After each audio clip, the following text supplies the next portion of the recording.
And I feel the unity that we have that gives us the authority to make decisions and to live the way we do. I really feel that, like we have a God-given authority. That's a good subject. Like God-given authority to do things. God-given authority to think the right way. God-given authority to make decisions, not be indecisive or confused.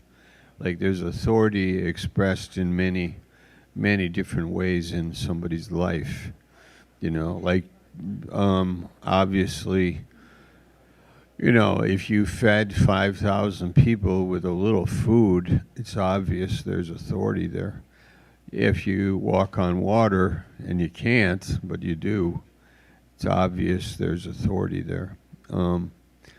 If you don't know what to say, but you're brought before the magistrates and don't even think about what you'll say in that hour, my heavenly Father will give you those words.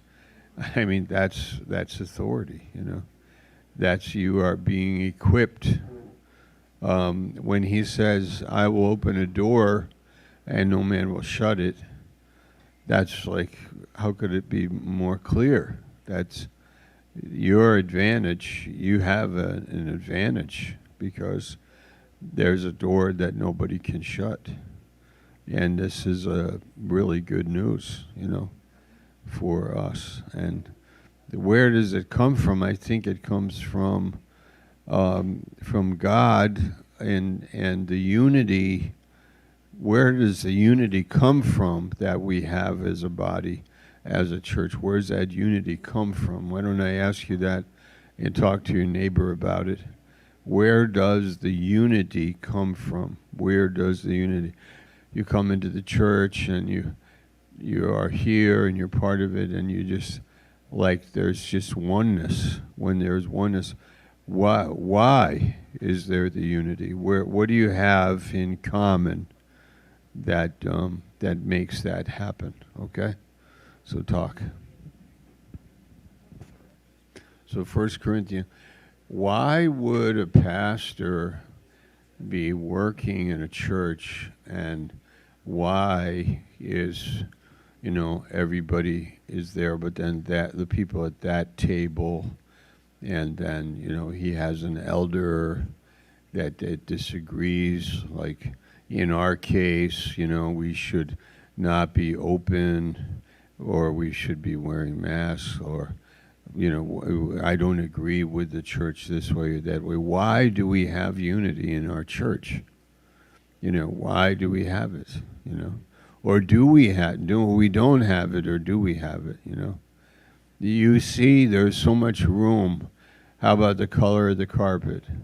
We should have 2 services a week, not 3 or 4. Why are we doing missions when Baltimore City is in great distress? And I don't think we should give this amount of money to missions. Why are we giving so much money to missions? And why don't we hear those things? Why aren't we fighting with each other? Why is that happening? Basically, I think it's because we have learned to be very respectful to God, and we learned to take up the cross and kind of leave our self-life at the door, at the cross. And then we ask for the Spirit to fill us. And what if we are all drinking the same Spirit? And we're kind of humble and submitted to God, and then there's unity.